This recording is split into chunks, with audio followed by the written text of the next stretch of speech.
पिछले हिस्से में हमने देखा था कि रायपुर नाम के एक गांव में रात होते ही एक बिना सिर वाला भूत निकलता था जिसका नाम था सिरकटा तुंग तुंग। वह गांव में इधर उधर घूमता और लोगों के सिर काट देता। हर सुबह गांव वालों को एक नई लाश मिलती। गांव वाले डर और दहशत से परेशान हो गए। उन्होंने एक तांत्रिक बाबा कालदास को बुलाया। बाबा ने गाँव के बीचों बीच पूजा शुरू की। उसी समय राय स्टार अपनी खिड़की से सब कुछ छुकर देख रहा था। अचानक वहाँ सिरकटा तुंग तुंग प्रकट हुआ। उसने बाबा कालदास को मार डाला और कुछ गाँव वालों को भी मौत के घाट उतार कर गायब हो गया। सुबह तक पूरा गांव लाशों से भर चुका था। राय स्टार वहीं खड़ा सोच रहा था, ये तुंग तुंग आखिर है कौन? उस शाम जब राय स्टार घर पहुंचा तो उसने देखा कि उसकी माँ की तबीयत बहुत खराब है। वह तुरंत अपनी माँ को बाइक पर बैठाकर अस्पताल ले जाने लगा। रास्ते में अचानक सिरकटा तुंग तुंग उनके सामने आ गया। राय स्टार समझ गया कि अब बचना मुश्किल है। उसने विनती की, मुझे जाने दो, मेरी माँ बहुत बीमार है। अगर मैं उसे अस्पताल नहीं ले गया तो वो मर जाएगी। सिरकटा जोर जोर से हंसने लगा। तभी राय स्टार की माँ ने कांपती आवाज में कहा, तुलसी राम रुक जाओ, ये हमारा बेटा है।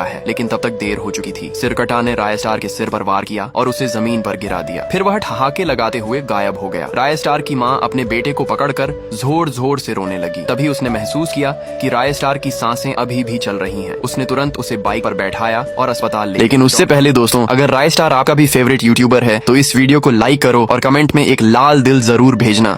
डॉक्टरों ने घंटों की मेहनत के बाद राय स्टार की जान बचा ली। कुछ देर बाद राय स्टार को होश आया। उसने माँ से पूछा, माँ ये तुलसी राम कौन है? क्या तुम जानती हो सिरकटा तुंग तुंग कौन है? माँ कुछ देर चुप रही, फिर आंसू पोंछते हुए बोली, बेटा तुलसी राम तेरे पापा का नाम था। हम दोनों इसी गांव में रहते थे। तेरे पापा गांव के प्रधान थे, दिल के बहुत अच्छे इंसान। हर कोई उनकी इज्जत करता था। लेकिन एक दिन एक औरत आई और सबके सामने रोकर बोली कि प्रधान जी ने उसके साथ गलत काम किया है। ये सुनते ही गाँव वाले भड़क उठे। उन्होंने तेरे पापा को मेरे सामने बेरहमी से मार डाला। उसी दिन से तेरे पापा सिरकटा भूत बन गए और गाँव वालों से बदला लेने लगे। यह सुनकर राय स्टार सन्न रह गया, लेकिन उसने ठान लिया कि अब इस डर और खून खराबे को खत्म करना होगा। अगले दिन वह गांव गया और सबको बुलाकर पूरी सच्चाई बताई। गांव वालों ने अपनी गलती मानी और माफी मांगी। रात होते ही सब गांव वाले चौक में इकट्ठा हुए और सिरकटा तुंग तुंग का इंतजार करने लगे। तभी अचानक वह वहां आ धमका। गांव वालों ने कहा, हमें माफ कर दो, हमें नहीं पता था कि तुम निर्दोष हो। लेकिन सिरकटा आज माफ करने के मूड में नहीं था। उसने पहले से भी बड़ी तलवार निकाली और आगे बढ़ा। तभी वही औरत जिसने झूठा इल्जाम लगाया था